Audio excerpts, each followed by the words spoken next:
Bismillahirrahmanirrahim. Assalamualaikum warahmatullahi wabarakatuh. Waalaikumsalam. Alhamdulillahi hamdan katsiran thayyiban mubarakan fi. Salatan wa salaman daimaini mutalazimaini ala habibina wa syafi'ina wa qurrati a'yunina nabiyyina wa maulana Muhammad wa ala alihi wa ashabihi wa man sara ala nahjihi ila yaumiddin. Rabbi shrah li sadri wa yassir li amri wahlul 'uqdatam min lisani yafqahu qawli. Amma ba'du. Bapak-bapak jamaah Masjid Wisma Bakri yang insya Allah yang hadir, tak lupa saya doakan semoga selalu sehat walafiat. Allah limpahkan keberkahan untuk rezeki yang kita kumpulkan, untuk keluarga yang kita bina, dan juga semoga Allah memberkahi usia kita dan kita semoga selalu istiqomah dalam kebaikan sampai nanti meninggal, semoga dalam keadaan terbaik kita, husnul khatimah. Amin ya rabbal alamin. Hari ini alhamdulillah kita bertemu di tahun yang baru, yaitu 1446 Hijriyah, yang mana kemarin tanggal 1-nya hari apa bapak-bapak? Hari Senin atau hari Minggu atau hari Ahad? Sayangnya kalau liburnya kok pas hari Ahad ya Pak ya. Jadi nggak terasa liburannya. Ya, meskipun versinya NU karena pakai ru'yah nggak kelihatan hilalnya di hari Sabtu, maka istiqmal Pak. Jadi hari Minggunya itu kalau NU masih tanggal 30 Zulhijjah, makanya Seninnya tanggal 1. Cuma sayangnya kok ya pemerintah nggak mengakomodir ya Pak ya.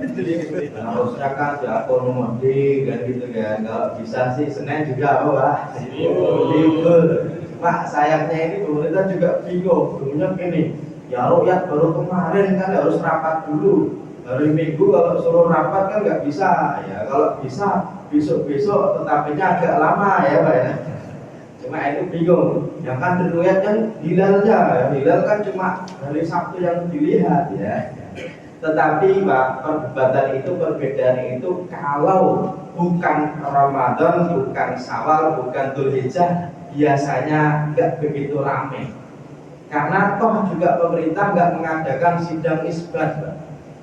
Kira-kira kalau tahun baru itu pemerintah sidang isbat nggak Pak? Enggak ya Pak ya?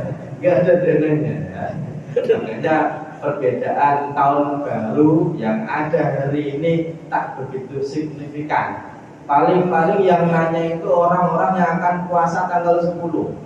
Bingung Pak, Pak Ustadz, ini kira-kira tanggal 10 kalau di Indonesia itu kapan ya? Kalau tanggal 1-nya hari Ahad, itu 10-nya hari Selasa Pak. Nah, kalau tanggal 1-nya hari Senin, berarti puasanya hari Rabu. Pak Ustadz bingung nih, ya udahlah, daripada bingung mending apa Pak? Mending nggak puasa, ya mending puasa dua-duanya ya Pak.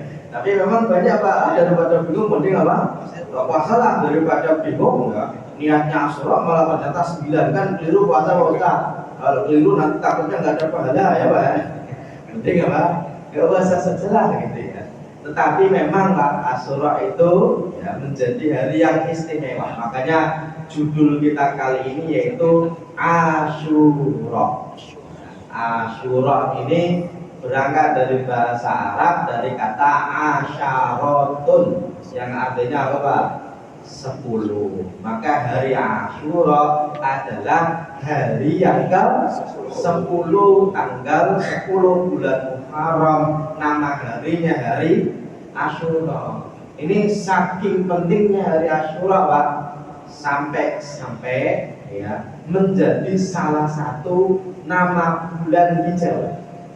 dulu Sultan Agung ya Pak ya, kalau di Majapahit dulu di Mataram Islam itu menggabungkan antara kalender Jawa dengan kalender Islam. Bulan pertamanya kalau di Islam namanya Muharram, kalau di Jawa namanya apa? Bulan Suro ya Pak ya. Tetapi hanya dibuang jadi apa? Suro. Untung yang dibuang hanya Pak, kalau dibuang rohnya jadi agak gak enak ya. Jadi bulan apa? Asyur. Jadi pakai shin, pakai sin. Jadi bukan apanya? Hanya jadi bulan Suro. Dan ini menandakan ada asimilasi budaya antara Islam dengan Jawa. Cuma memang agak aneh, kenapa? Karena kalau saya sebut malam 1 Suro, kira-kira Bapak bayangannya apa Pak? Cuci keris ya. Kalau susu kira-kira bayangannya apa? Kalau teman-teman kita biasanya kalau 1 Suro itu ada yang cuci keris, ada yang tahanus ya, atau menyendiri atau kungkung, ada mati ya Pak ya malamnya ya. Karena Suro itu dianggap bulan mistis ya, karena bahkan katanya nggak boleh mengadakan acara pernikahan bulan apa? Kenapa? Dianggap boleh acaranya dulu ya Pak ya, katanya Pak. Tapi nggak tahu kok nggak mudah-mudah ya Pak ya.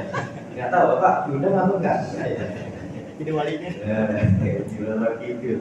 Ini kan mistis ya, karena memang Suro itu dianggap mistis. Tetapi dalam Islam bulan Muharram itu bulan yang dimuliakan. Karena Muharram itu sendiri artinya apa? Dimuliakan, diharamkan atau dimuliakan. Dia termasuk salah satu dari 4 bulan haram yang 3-nya gabung, Dzulqa'dah, Dzulhijjah, Muharram tambah 1 Rajab. Makanya Pak, Muharram itu ya berpahalanya dilipat gandakan. Amal ibadahnya pahalanya dilipat gandakan. Hanya saja memang Muharram itu kalau orang Indonesia biasanya menjadi penanda yang paling banyak diperingati itu malah tanggal 1-nya Pak. Tanggal 1 Muharram disebut dengan tahun baru apa? Islam, yang lebih pas tahun baru Hijriah. Ya, meskipun karena umat Islam memakai kalender Hijriah, maka kalender Hijriah dianggap sebagai kalender Islam. Tetapi bukan berarti kalau bukan Hijriah berarti bukan Islam. Kenapa Pak? Karena Hijriah itu, kenapa disebut Hijriah?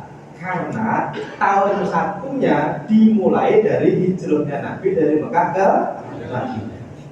Tapi pertanyaannya, kira-kira yang menetapkan angka tahun itu kira-kira siapa Pak? Nabi atau bukan? Bukan. Karena di zaman Nabi belum ada angka tahun. Ya, belum ada tahun 1, 2, 3, tapi yang menetapkan angka tahun yaitu Umar bin Al-Khattab ketika beliau jadi khalifah. Berarti setelah Nabi wafat, setelah Abu Bakar wafat, nah Abu Musa Al-Asy'ari mengirimkan surat kepada Umar tentang surat yang dikirimkan orang pusat di Madinah kepada orang Basrah, di mana di situ suratnya ada bulan Sya'ban, tapi nggak ada tahunnya, Pak. Maka sahabat Nabi waktu itu yang senior rapat, ya udah kita buat angka tahun, akhirnya disepakati, ya udah tahun 1-nya dimulai dari hijrahnya Nabi saja. Karena peristiwa hijrah itu dianggap sangat berpengaruh Pak. Dulunya ada usulan jangan dari hijrah tapi dari lahirnya Nabi.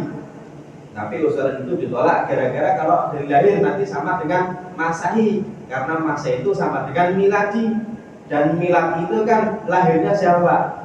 Yesus atau Kristus. Makanya tahun 1 milad itu Pak, itu tahun 1 ketika Yesus Kristus dianggap lahir ya Pak ya. Tetapi ada yang bilang jangan lahir dari meninggalnya saja, jadi Nabi meninggal tahun 1, tetapi dianggap menyedihkan karena selalu ingat meninggalnya Nabi. makanya dipilih peristiwa besar yaitu hijrahnya Nabi. Maka tahun dalam Islam disebut dengan tahun Hijriyah atau Qamariyah. Meskipun hijrahnya Nabi sendiri tidak terjadi di bulan Muharram, Nabi berangkat dari Mekah ke Madinah itu bulan Safar yang terakhir tanggal 26-an. Ya, kemudian Nabi sampai ke Kuba itu hari Senin tanggal 8 Rabiul Awal. Kemudian berdiam diri di Kuba, bangun masjid Kuba, kemudian berangkat lagi ke Madinah, disambut oleh orang Madinah dengan syair yang cukup terkenal apa? Tola'al badru alaina di hari Jumat tanggal 12 Rabiul Awal. Oke ya, makanya waktu itu Nabi ketika zuhur sholat Jumat pertama kali yang Nabi khutbah seperti hari ini. Dan zaman itu belum ada Masjid Nabawi karena belum dibangun. Maka ulama menyebutkan sholat Jumat memang tidak harus di masjid. Termasuk orang Jakarta sekarang Pak, orang Jumatan nggak selalu di masjid Pak ya. Kalau kita mending Pak masih kita namakan masjid meskipun Jumatannya sampai sono. Ya, masalahnya gini, kalau Bapak Jumatan ke sini sebelum sholat Jumat kan Bapak sholat 2 rakaat Pak. Kalau di sini namanya sholat apa Pak? Tahiyatul masjid. Mending masih punya masjid. Cuma kalau di luar sono, nah sebelum hari Jumat itu tahiyat apa Pak? Ya, parkiran. Ya kalau sekarang sih parkiran. Kalau ada orang datang ke sini ke sono Pak, gelar sajadah, itu ada mau sholat apa Mas? Tahiyatul masjid. Mohon maaf, masjidnya itu gitu Pak ya. Tapi kalau hari Jumat Bapak di sono sholat apa Pak? Tahiyatul Parkir. masjid, tapi sono yang malaikat karena nggak sah kebagian maka di sini ya kan gitu ya, karena masih nyambung Pak ya. Tapi kalau benar-benar nggak ada masjidnya di Jakarta banyak nggak Pak? Banyak, basement jadi Jumatan dan gitu ya, parkiran jadi Jumatan. Itu kalau pas sebelum sholat Jumat itu tidak ada tahiyatul masjid karena nggak ada masjidnya. Kalau ini agak lumayan ya Pak ya, karena masih nyambung-nyambung ya. Ini baratnya itu kalau pas hari Jumat Pak, itu setrumnya yang sono Pak ya. Kalau nggak Jumatan ya nggak bisa, karena kita di sono orang nongkrong sambil ngerokok di kamsu ya nggak bisa. Ngapain itikaf nih, nggak bisa Pak ya. Karena itikaf baru di sini. Tapi kalau pas hari Jumat ya itu karena nyambung saja Pak. Tapi kalau pas selain dari Jumat ya berarti tidak mengambil hukum masjid. Ini cerita tentang tahun 1 ya. Tapi orang Arab sudah punya nama-nama bulan sebelum ada Nabi. Nah, jadi Nabi itu apa? Melanjutkan saja. Bahkan ulama menyebutkan kira-kira sebelum Nabi itu sudah ada nama bulan yang kira-kiranya Pak itu ditetapkan di zaman kakeknya Nabi yang kelima, yang namanya Kilab. Nabi itu kan punya bapak namanya Abdullah, kakek pertamanya namanya Abdul Muthalib bin Hashim bin Abdi Manaf bin Qusay bin Kilab ya, bin Murrah bin Lu'ay. Itu Kilab ini di zaman itulah orang-orang Quraisy itu bersepakat menyebutkan nama-nama bulan. Berarti bulan sudah ada Pak di awal tahun itu, dimulai bulan Muharram. Jadi bulan Muharram dari zaman dulu sudah dianggap sebagai awal tahun, awal bulan, ya Pak ya. Dan nama-nama hari itu juga sudah ada sejak sebelum Nabi Muhammad kecuali hari Jumat. Karena hari Jumat itu ada di zaman Nabi, maka menjadi nama surat yaitu surat Al-Jumu'ah. Sebelumnya Pak, orang Yahudi itu punya nama mirip dengan umat Islam. Ya, kalau orang Yahudi itu hari pertama itu namanya Yom Rishon. Ya, hari kedua Yom Sheni. Hari ketiga Yom Shelisi. Yang hari keempat namanya Yom Rofi'i. Hari yang kelima itu Yom Khamisi. Ya, kemudian Yom yang kelima, yang keenam atau hari Jumat itu Yom Shishi. Yang terakhir hari ketujuh itu Yom Sabat. Ya, Yom Sabat itu hari Sabat. Orang Islam menyebutnya dengan hari Sabtu, dan disebut Sabtu itu artinya istirahat. Karena menurut mereka bahwa Allah menciptakan langit bumi itu selama 6 hari. Hari pertama 2, 3, 4, 5, 6 itu menjadi nama hari. Hari ketujuhnya itu nggak boleh kerja, suruh istirahat. Karena Allah beristirahat di hari yang ketujuh. Maka disebut dengan hari Sabat. Dan dalam Quran nama yang disebutkan nama hari cuma 2. Yang pertama Jumu'ah, yang kedua Sabat, dan Sabat malah lebih banyak, yaitu 5 kali dalam Al-Quran disebutkan kata Sabat. Maka kalau kita lihat Pak, orang-orang Arab itu mengikuti tradisi Yahudi dalam menyebut nama hari kecuali hari Ahad dan hari Jumat. Kalau Ahad itu malah mengikuti tradisi jahiliyah sebelum Islam, karena mereka nyebut dengan Yom Awal. Oleh Islam diganti Yom Ahad. Ya, tapi kalau Jumat orang Arab menyebutnya dengan Arubah. Oleh Al-Quran diganti dengan Yaumul Jumu'ah. Ya, tetapi di Indonesia Pak, hari yang 7 tadi, yang 6 sama dengan Arab, yang 1 beda. Karena yang 1 harusnya Ahad, di Indonesia jadi Minggu. Itu dulunya dari bahasa Portugis Pak, Domingo. Domingo itu dulu bahasa Portugis. Karena orang-orang beribadah di hari Minggu, maka orang Indonesia kalendernya itu kadang-kadang Ahad, kadang-kadang apa? Minggu. Maka Bapak kalau pakai Ahad boleh, ya mengikuti orang Arab. Hari Minggu juga tidak masalah, karena kalender itu tidak beragama. Yang beragama itu orangnya. Ya. Tapi kalau memakai kata Minggu itu seolah-olah mengikuti orang-orang non Muslim. Sebenarnya Bapak menggunakan kata Sabtu itu mengikuti siapa? Dia Yahudi juga. Maka mirip-mirip juga sebenarnya. Tapi ya nggak apa-apa. Kalau Bapak pakai Ahad betul, pakai Minggu ya nggak masalah, tidak auto kafir. Otomatis kafir ya enggak. Tetapi biasanya kita kalau kajian itu hari Ahad ya. Tapi kalau Bapak ya misalnya nih nyatu sapi. Jadi kapan nih? Kalau Bapak bilangnya hari Rabu, terus yang tukang servis bilangnya minggu depan, itu kira-kira jadinya hari Minggu atau hari Rabu Pak? Hari Rabu, karena disebut minggu depan, itu bukan minggunya. 7 hari itu namanya 1 minggu, bukan 1 Ahad ya Pak ya. Tapi kalau Bapak servis sampai terus tukangnya bilang, saya nggak mau pakai mingguan, terus dia bilangnya ini jadinya kapan? Ahad depan. Kira-kira jadinya hari Ahad atau hari Rabu Pak? Dari Ahad ya, karena nggak bisa mewakili kata seminggu. Meskipun awalnya pas seminggu itu bukan seminggu, tapi sepekan. Tapi nggak apa-apa, ini pemakaian saja. Ya. Tetapi yang paling penting justru kalau yang ada syariatnya itu bukan tanggal 1-nya, tapi tanggal berapa? 10-nya. Kalau 10-nya Pak, nanti ada banyak hadis. Ya, di antaranya ada hadis riwayat Imam Ahmad bin Hanbal, di mana tanggal 10 itu ternyata Allah menyelamatkan para nabi. Yang ada hadisnya diantaranya ini, yaitu maron Nabi Sallallahu Alaihi Wasallam bi unasin minal Yahud qad shamu yaum Asyura.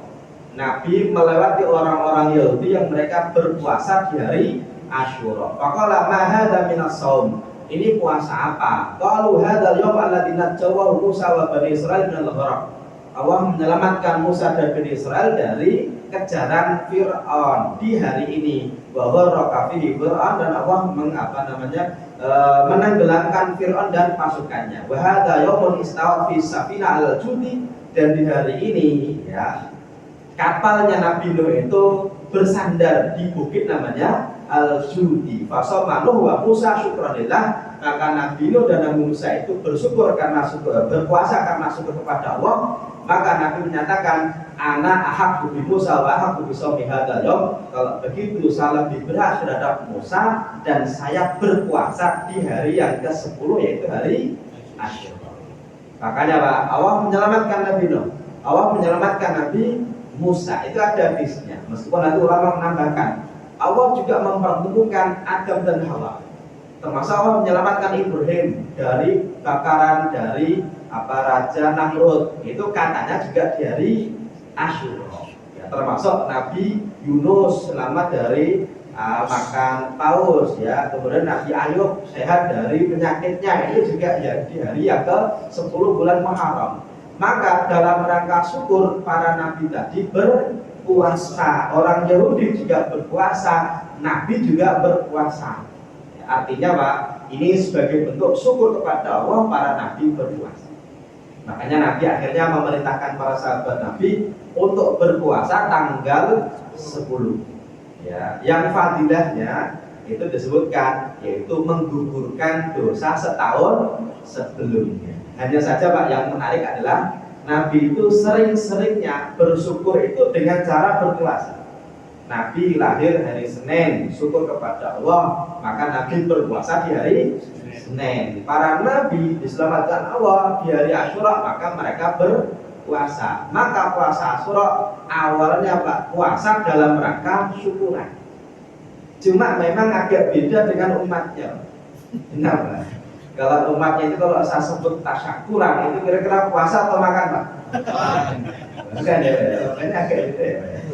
Kalau Nabi-nya kan, wah syukuran nih, terus ngapain Pak? Puasa. Kalau kita syukuran nih, terus ngapain Pak? Makan. Ini sunnah siapa ya Pak? Ya agak beda dikit lah, tapi sama-sama bersyukur ya. Makanya umatnya Nabi Muhammad kan agak-agak beda dikit dengan Nabi-nya katanya gitu ya Pak ya. Kalau Nabi kan syukurnya dengan puasa, kalau umatnya makan kan gitu kan ya. Kan beda cuma dikit ya Pak ya. Yang satu menahan, yang satu enggak gitu kan. Kita sama-sama syukurnya Pak ya, sama-sama syukurnya. Kalau Nabi kan sedikit-sedikit sholat, sedikit-sedikit dikir. Kalau umatnya apa? Nah, sholatnya sedikit-sedikit ya, dikirnya sedikit. Berarti kan bedanya cuma apa? Sedikit ya Pak ya. Kalau Nabi kan makannya sedikit ya, kemudian tidurnya juga sedikit. Kalau umatnya apa? Sedikit-sedikit apa? Makan, sedikit-sedikit apa? Tidur. Berarti bedanya cuma apa? Sedikit. Alhamdulillah. Tapi sama-sama ibadahnya Pak ya. Sama ya. Makanya kalau kita bilang tasyakuran itu kalau di Indonesia kebanyakan makan. Hanya saja kenapa? Nanti banyak ceritanya. Di antaranya apa? Di antaranya dulu itu orang suka berbagi.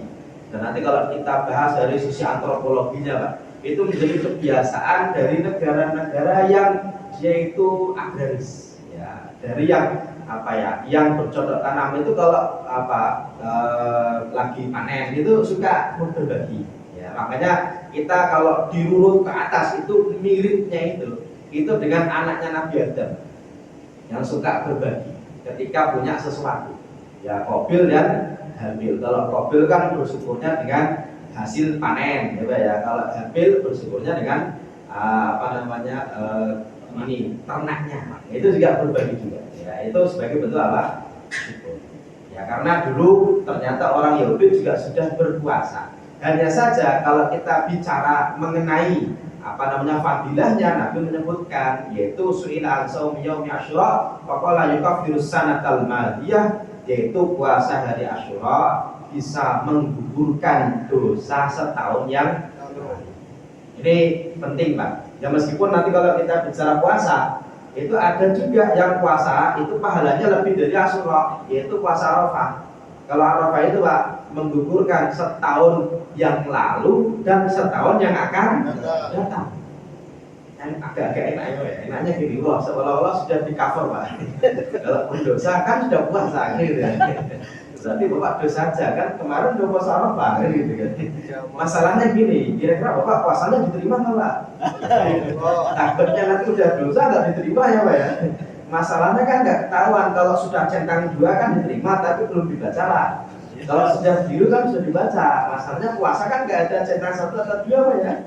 Makanya kan nggak ketahuan diterima atau tidak. Nah, ini yang menjadi landasan kenapa kita nggak boleh ya mengandalkan mentang-mentang udah puasa berarti boleh berdosa kan gitu kan. Karena ternyata banyak dosa yang belum tentu kita taubat Pak, dan belum tentu diterima taubatnya kalaupun sudah. Contoh gini, orang itu kalau minta maaf apakah pasti dimaafkan? Belum tentu. Bilang istriku mohon maaf gitu ya, kira-kira istrinya mau memaafkan Pak? Ya tergantung kesalahannya apa ya Pak. Kalau cuma sekedar lupa nggak bawain pesennya, tadi pesan kalau pulang nanti bawain misalnya martabak, pulang-pulang Mas tadi pesen apa? Apa ya? Kan gitu ya. Nah terus malam itu Pak dapatnya punggung dong ya Pak ya. Ternyata lupa Pak, tadi suruh beliin apa? Martabak. Itu kan mohon maafnya gampang.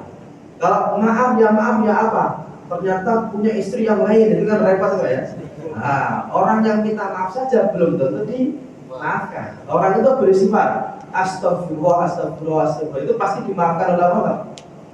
Belum tentu. Kenapa? Karena bisa jadi malah tambah sebel.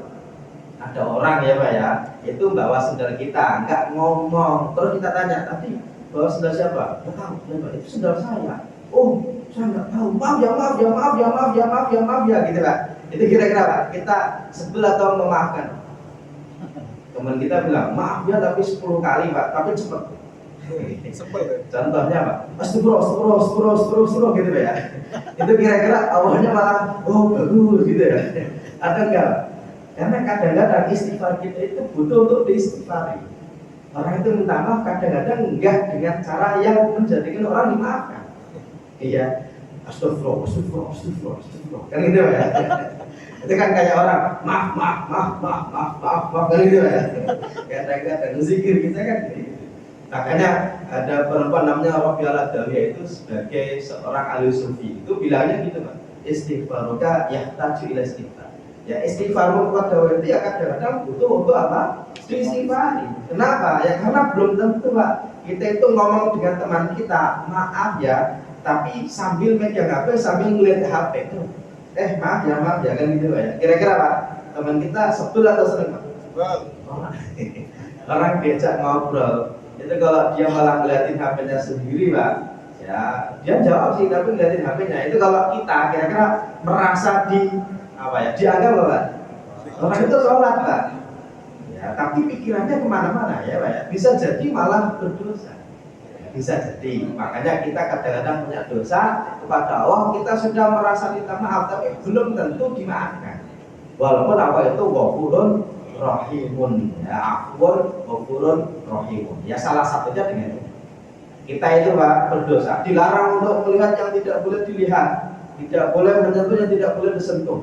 Cuma Bapak naik motor, ya depannya kok perempuan cantik Pak, seksi wangi, kira-kira Bapak salib atau enggak Pak? Ya nunggu ya Pak. Di belakangnya kok kayaknya berat. Kalaupun nyalip ya agak-agak ke kanan lihat gitu ya Pak. Pelan-pelan. Pelan-pelan, wangi banget gitu kan. Sampai rumah ketemu istrinya, wanginya beda gitu kan. Wanginya malah wangi apa Pak? Remason misalnya gitu ya. Kira-kira Pak flash care. Bapak pulang dari kantor ya naik KRL itu kan. Terus Bapak berdiri. Kok di depannya itu kok ada perempuan cantik Pak, samping kanan perempuan cantik, kiri perempuan cantik. Itu kira-kira pindah Pak? Gampang aja. Ya kayaknya jarang-jarang ketemu gitu ya Pak ya. Makanya kan mubadir kalau enggak apa. Kalau masuk pindah sih gitu. Pertanyaannya gini, kira-kira kita tahu nggak kalau itu melanggar dari aturan Allah, kita tahu nggak Pak? Tahu ya Pak ya. Kira-kira nyampe rumah itu Pak, kira-kira istighfar ya Pak? Ya kadang-kadang iya, kadang-kadang gitu. Bapak naik KRL itu kan bisa pilih, yang nggak bisa pilih contohnya apa? Ya naik kereta jarak jauh Pak.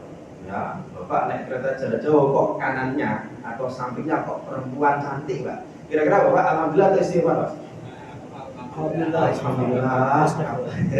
Astagfirullah gitu ya Pak ya. Tapi habis itu Pak, alhamdulillah. Seneng Pak. Kapan lagi bisa tidur bersama perempuan lain ya Pak ya? Kalau Bapak naik kereta jarak jauh itu kan kalau dia tidur Bapak tidur, berarti tidur bersama nggak Pak? Tidur bareng Pak ya? Kira-kira Bapak istighfar nggak Pak? Ya kayaknya sih ya enggak ya Pak ya. Kalau bisa kapan lagi gitu ya. Tapi ya itu kan ya yang nggak ada hukumannya langsung kan, nggak ada kan. Dan istri kita kan nggak marah karena nggak tahu kan ya. Dan nggak ada yang tahu. Tapi kalau kepada Allah bisa jadi dosa, bisa jadi. Tapi istighfar nggak? Ya nggak tahu. Gitu ya. Terus gimana caranya? Apakah Bapak yakin itu diampuni Allah? Ya nggak tahu juga. Gitu ya. Bapak ini sakit, kadang-kadang tidak husnudzon, malah suudzon kepada Allah. Bisa jadi. Gitu ya, bisa jadi. Makanya salah satu cara menggugurkan dosanya dengan apa? Ya banyak ibadah. Salah satunya ibadah ini Pak. Gugurkan dosanya oleh Allah. Orang itu Pak sudah usia 30 tahun, itu ternyata Pak nggak dapat istri. Ya katanya kan juga ada yang ngatur Pak ya. Kalau sudah 35 tahun kok nggak dapat istri, jangan-jangan memang susah diatur. Ya, karena kadang-kadang orang itu nggak nikah, terus dia nyalain keadaan, nyalain ya Allah kenapa saya nggak laku-laku. Ya kamu bukan nggak laku, tapi kamu kan pilih-pilih ya, yang dipilih yang paling atas, jadi susah-susah kan gitu ya. Itu kadang-kadang suudzon kepada Allah. Ya kadang-kadang suudzon kepada yang membuat apa takdir itu sendiri. Kenapa sih teman saya kan dulu waktu sekolah nyontek saya, itu malah sekarang mobilnya bagus, saya kok jelek. Kadang-kadang merasa nggak adil atas apa? Atas aturan dari Allah. Takutnya itu nanti jadi masalah. Maka salah satu cara menggugurkan dosa dengan apa? Berpuasa tanggal 10. Ya, dan ini menjadi salah satu kesunahan juga. Dan Nabi Pak sudah sejak lama berpuasa Asyura bahkan ketika di Mekah. Ya, makanya Aisyah cerita, ya, karena yaum Asyura tasumu Quraisyun fil jahiliyah wa kana Rasulullah sallallahu alaihi wasallam yasumuhu. Nabi Rasul sudah berpuasa tanggal 10. Bahkan orang Quraisy di zaman jahiliyah juga sudah berpuasa. Makanya puasa itu ibadah yang dalam Al-Qur'an disebutkan kama kutiba alal ladzina min qablikum. Padahal Pak, sholat itu juga sudah dilakukan oleh para nabi. Buktinya apa? Ketika Nabi Isra sampai di Baitul Maqdis, Nabi sholat nggak Pak? Sholat. Jadi imam mengimami para nabi. Berarti para nabi itu sudah sholat atau belum? Sudah. Kira-kira Pak, kalau belum sholat, baru nanya, Muhammad, caranya sholat memang gimana? Kan gitu ya, kan gitu Pak. Tapi ternyata kan dia nanya. Ya, dan Nabi juga belum dapat kewajiban sholat 50 waktu. Karena baru Isra, belum Mi'raj Pak. Tapi Nabi sudah tahu caranya sholat. Maka ketika dapat kewajiban sholat 50 waktu, itu cuma dibilang, sholatmu yang wajib 50 loh. Itu Nabi nggak tahu waktunya kapan, tata caranya sudah tahu, tapi waktunya kapan nggak tahu. Maka ketika ketemu Nabi Musa dapat keringanan, baru jadi 5. Itu pun Pak belum tahu juga 5 itu kapan saja. Baru Jibril datang ngasih tahu tentang waktu sholat, bukan ngajarin sholat, tapi ngasih tahu waktunya sholat. Tapi kalau puasa beda. Bedanya apa? Disebutkan spesifik dalam Al-Quran kama kutiba alal ladzina min qablikum. Karena Nabi sudah berpuasa. Dari siapa? Gini, orang Quraisy itu bukan tidak beragama, ada kenal agama. Bahkan Pak, agamanya masih juga berkaitan dengan agama Ibrahim. Jalur siapa? Ismail. Ya, karena orang Quraisy itu justru yang membawa berhala kepada mereka itu bukan asli keturunannya Nabi Ibrahim dari jalur Ismail. Itu yang membawa, ada yang bilang dari kaum Jurhum, ada yang bilang Pak dari pemimpin orang Yaman saat itu. Ya, namanya Amr bin Lu'ay. Ketika dia datang ke Syam, pulang-pulang membawa oleh-oleh apa? Gereja. Keliru, berhala, mohon maaf. Ya, bawa berhala sampai banyak Pak, sampai 360 buah yang diletakkan di situ. Tapi mereka awalnya itu agamanya sama dengan Nabi Ibrahim jalur Ismail. Ya, buktinya apa? Buktinya adalah salah satunya Pak ya. Nabi Muhammad itu kan bapaknya namanya siapa? Abdullah. Ya, yang ngasih nama Abdullah bukan Nabi Muhammad. Kenapa? Nabi lahir bapaknya udah meninggal. Yang ngasih nama Abdullah siapa? Ya bapaknya Abdullah, yaitu Abdul Muthalib. Pertanyaannya, Abdul Muthalib berarti sudah kenal Allah atau belum? Sudah. Buktinya anaknya dikasih nama siapa? Abdullah. Abdullah itu Pak bukan nama ya, bukan nama yang dibuat-buat, bukan. Memang aslinya nama sebenarnya. Berarti orang-orang Arab sebelum Nabi sudah kenal haji, sudah kenal sholat, sudah kenal puasa, sudah kenal Abdullah. Cuma mereka selain menyembah Allah juga menyembah siapa? Berhala. Ya Pak ya, makanya sudah berpuasa. Cuma Pak ketika Nabi menjelang wafat ya, para sahabat Nabi lapornya gini, ya Rasulullah, innahu yaumun fa'adzimul yahud wan nasara. Hari itu kan hari yang dimuliakan oleh Yahudi Nasrani. Fa'idha kana al-amul muqbil insyaallah sunnal yaumat tasik. Maka sahabat Nabi lapor, kalau itu kita sama dong dengan mereka yang berpuasa tanggal 10.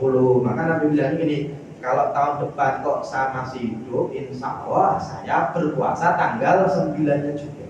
Dia tidak sama persis dengan Yahudi. Hanya saja Pak, falam ya'til amul muqbil hatta tuwfiya Rasulullah sallallahu alaihi wasallam. Sayangnya pas bulan Muharram ini Nabi berbicara seperti itu. Bulan Safarnya Pak, Nabi sakit ya. Bulan Rabiul Awal itu Nabi wafat. Ya kan Muharram, Safar, Rabiul Awal. Nabi wafat tanggal berapa? 12 Rabiul Awal. Berarti Pak di tahun terakhir itu Nabi baru bilang tahun depan kalau masih hidup saya akan berpuasa. Tapi ternyata belum sempat berpuasa, Nabi wafat meninggal. Makanya para ulama mensunahkan kalau mau biar tidak sama persis dengan Yahudi Pak, berpuasanya tanggal 9 dan 10 ya. Tapi kalau nggak bisa 9 10 ya 10 11 nggak masalah. Ini sebagai pembeda. Tapi kalau nggak berpuasa juga nggak masalah karena hukumnya apa? Sunnah. Dan ini hari Asyura, hari yang membedakan. Makanya banyak orang juga yang berbahagia, di antaranya Pak meluaskan rezeki kepada keluarganya. Itu juga ulama sunahkan di hari Asyura. Ya, ini dalam hadis riwayat Imam Al-Baihaqi dikatakan man wasa'ala nafsi wa ahli yaum Asyura wa sa'allahu alaihi wasallam. Siapa yang meluaskan rezekinya di hari Asyura, maka Allah akan luaskan rezekinya sepanjang tahunnya.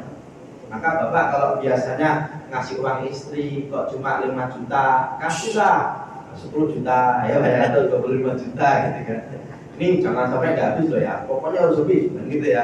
Kalau nggak habis kan saya bingung tahun bulan depan nanti ngasihnya gimana kan gitu ya. Itu salah satu ya, meskipun ulama juga tahu Pak, dari sisi hadisnya bermasalah. Hadisnya bermasalah dan ulama tahu Pak, bukan tidak tahu Pak ya. Tapi dalam bab tentang muamalah atau dalam bab tentang menganjurkan berbuat baik selama tidak melanggar aturan Pak, itu dipakai selama tidak maudhu. Ya, dan ternyata para ulama menyebutkan rawahul Baihaqi wa ghairuhu min turuq wa an jama'ah min ashaaba wa qala al-Baihaqi hadhil asanad wa in kana dhaifah. Berarti Imam Al-Baihaqi tahu enggak sanadnya dhaifah? Tahu. Meskipun rawinya banyak tapi semuanya dhaif. Hanya saja bahaya idza mabatu ila ba'din ukhidat kuat, tapi kalau dikumpulkan itu lumayan kuat. Artinya para ulama ketika melakukan hadis ini tahu hadisnya dhaif, tetapi bisa diamalkan. Ini meluaskan rezeki kepada keluarga. Ya Pak ya, meskipun yang jadi perdebatan yang terakhir adalah tentang menyantuni anak yatim yang secara hadis itu bermasalah bahkan maudhu Pak. Karena anak yatim itu tidak identik dengan kemiskinan. Anak yatim itu Pak, yang penting belum balik bapaknya meninggal. Itu namanya apa? Yatim. Kalau sudah balik berarti mantan yatim. Ya, dan anak yatim itu tidak identik dengan disampuni. Yang ada hadis yaitu Pak, dilus-lus kepalanya karena kasihan. Ya Pak ya. Kalau sudah SMP, SMA atau sudah balik berarti mantan yatim. Ada anak SMA kelas 3 Pak, kok perempuan. Itu kalau pas hari Asyura kok dielus-elus rambutnya, insya Allah bapak-bapak rajin ya. Karena sudah gadis, itu bukan anak yatim, mantan yatim. Yang ada di situ Pak, menyantuni anak yatim itu enggak ada, tapi mengusap kepala anak yatim sebagai bentuk apa? Sebagai bentuk kasihan. Karena anak yatim bisa jadi kaya gara-gara apa? Bapaknya meninggal, dia belum balik kok bapaknya kaya, berarti dia kaya nggak Pak? Kaya karena dapat waris dari bapaknya. Tetapi kalau sudah yatim, bapaknya meninggal, kok ternyata dia dari keluarga miskin, maka dia lebih berhak untuk disantuni daripada orang lain. Apalagi ibunya masih muda, selain anaknya disantuni Pak, kalau bisa dinafkahi juga. Ya Pak ya. Kalau bapak berani ya, nafkahi ibunya itu maksudnya ya nafkah yang wajib, nafkah yang batin kalau berani itu bagus karena menyelamatkan satu keluarga besar. Tapi mungkin siapa ya? Nah, tapi ajakan yang masih muda, yang keluarga juga kalau. Kami secara hadisnya mau tuh Pak, yang tanggal 10 menyentuh kepala anak yatim ini diriwayatkan dalam kitab Tambihul Ghafilin. Cuma sayangnya memang kitab ini sangat terkenal di Indonesia Pak, yang dikarang oleh Abu Les As-Samarqandi. Di dalam kitab itu disebutkan yang mengusap anak yatim, ya waman disebutkan gini. Waman masaya dawa ala ra'si yatim yaum Asyura rafa'ahu bilahu bi kulli sya'ratin darajat. Setiap rambutnya maka Allah akan angkat derajatnya satu. Itu hadisnya apa? Palsu. Tetapi mengusap anak yatim itu yang ada hadisnya gini. Ini waktu Imam Ahmad dengan perawinya sahih. Siapa yang ingin ya, hatinya lembut maka lakukan 2 hal. Yang pertama imsah ra'sal yatim wa atim al miskin, yaitu usaplah kepala anak yatim dan berikanlah makan kepada orang miskin. Dan ini tidak berhubungan dengan Asyura tapi kapan saja. Bapak melihat sesuatu, terdengar ayat kok nggak nangis, jangan-jangan hatinya apa? Keras. Maka untuk menumbuhkan hati itu dengan 2 hal tadi, yaitu dengan memberi makan orang miskin atau mengusap kepalanya anak yatim. Oke ya. Dan saya kira itu yang bisa saya sampaikan, meskipun ada satu hal nanti mungkin Ustaz lain yang menjelaskan tentang meninggalnya Husain di hari Asyura. Itu juga menjadi peristiwa besar yang melandasi sebagian orang di Indonesia yang katanya itu nggak boleh menikah karena masa berkabung di hari Asyura. Ya, masa cucunya Nabi aja meninggal, masa kita rame-rame kayak gitu Pak ya. Itu hanya saja itu sebuah alasan yang dibuat-buat ya, karena meninggalnya benar Pak di hari Asyura. dan itu sebuah pembantaian yang menjadi tragedi luar biasa. Tapi gini, kalau kita cerita sejarah, kalau kita ceritakan apa adanya, itu ya mau nggak mau harus membahas tentang hal itu. Dan ternyata banyak sahabat Nabi itu yang meninggal dibunuh oleh sahabat Nabi yang lain, atau sahabat Nabi mereka saling membunuh. Itu kan bahasanya agak ngeri ya. Tapi hanya saja bukan berarti kita menjelekkan mereka. Itu fakta sejarah. Misalnya nih, setelah Nabi wafat, ya kan Umar meninggal Pak, dibunuh nggak Pak? Iya, dibunuh. Ya Pak ya. Kemudian Utsman meninggal, dibunuh nggak Pak? Dibunuh. Ali dibunuh juga. Ya setelah Ali meninggal kan dikuasakan kepada Hasan. Tapi Hasan akhirnya memberikan kepada Muawiyah. Ya, tapi Pak di zaman itu sudah terjadi fitnah. Nanti ada perang Jamal, perang Siffin gitu ya. Tapi ternyata ketika Hasan memberikan kekuasaan kepada Muawiyah, itu syaratnya apa? Nanti kalau sudah selesai ya kembalikan kepada umat Islam, kepada syuro. Tapi ternyata sebelum meninggal Muawiyah itu mengangkat anaknya, namanya siapa? Yazid. Makanya Husain ya bisa ini. Kenapa? Ya kan dulunya ngomongnya nggak begitu dan gitu ya. Malah diangkat siapa Pak? Anaknya. Dan ini tidak diangkat oleh pemilihan umum Pak, diangkat oleh bapaknya sendiri. Nah, dan ini makanya harus orang lain yang menceritakan. Kalau mau ya boleh. Tapi kita dalam lihat sejarahnya aja. Masalah pelajarannya bagaimana kan orang bisa mengambil sejarah pelajaran masing-masing ya. Tapi dulu Pak itu lebih dari sekarang, lebih. Kalau kita mau cerita secara jujur, ya, tetapi kita mengambil pelajaran dengan apa? Dengan kaidah Ahlussunnah wal Jamaah yang terjadi, kita tidak boleh menjelekkan sahabat Nabi, tapi itu fakta sejarah.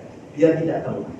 Ya, karena beberapa ulama nanti menyampaikan salah satu kelemahan orang Arab itu Pak, mereka terlalu ambisi di dalam kekuasaan. Makanya banyak orang mengatakan kalau tokoh-tokoh keilmuan besar itu kebanyakan bukan dari asli Arab. Karena orang Arab sibuk merebutkan kekuasaan. Dari pengumpul hadis, Bukhari, Muslim, Abu Dawud, Tirmidzi, Nasai itu bukan orang Arab. Ya, dari jauh, dari Persia dulunya. Tapi bukan Persia sekarang Iran ya. Tapi dulu orang Uzbek, orang Arab. Itu salah satu. Oke, tapi karena waktu kita terbatas, ini hanya spoiler saja, mohon maaf ya. Tapi penting karena orang Syiah itu Pak, dari tanggal 1 sampai 10 nanti mereka mengadakan acara ritual penting. Kalau Bapak nanti pengen ikut sekali-kali ya, ini masih nih, malam ini masih sampai malam 10. Nanti kalau Bapak ke arah Ragunan itu Ustadz juga pasti lewat ya. Sebelum Republika nanti ada satu tempat namanya ICC, Islamic Cultural Center, itu punya siapa? Itu malam biasanya ada pengajian. Tapi kalau Bapak ke situ harus menyesuaikan ya, karena bajunya biasanya gelap-gelap semua. Nanti Bapak pulang kerja pakai baju hitam, mampir lah ngeliat apa gitu ya. Dulu waktu sama Aswa juga ngeliat, karena mereka cerita tentang pengorbanan dari Husain di mana, terus akhirnya nanti malam 10 baru tuh. Tapi kalau di Indonesia nggak ada yang melukai, cuma menepuk-nepuk sebagai bentuk namanya kesedihan. Ini tanggal 10-nya nanti. Ini salah satunya. Nanti sejarahnya ada, tapi itu sudah kira-kira tahun 61 Hijriah sudah cukup lama. Tetapi yang ada Asyura itu sebagai bulan yang mulia, tanggal 10-nya dianggap sebagai hari yang mulia karena Allah menyelamatkan para nabi, dan kita disunahkan untuk berpuasa kalau bisa 9-10, kalau enggak ya 10-11. Oke. Dan saya kira itu yang bisa saya sampaikan. Dari yang tadi saya sampaikan, ada mau dikonfirmasi atau dinanyakan Pak, kira-kira ada atau tidak? Ya, cukup insya cukup. Kalau cukup berarti kita akhiri dulu ya, dengan sama-sama membaca hamdalah alhamdulillahirabbil alamin dan juga kafaratul majlis subhanallahumma wa bihamdika asyhadu an la ilaha illa anta astaghfiruka wa atubu ilaik. Assalamualaikum warahmatullahi wabarakatuh.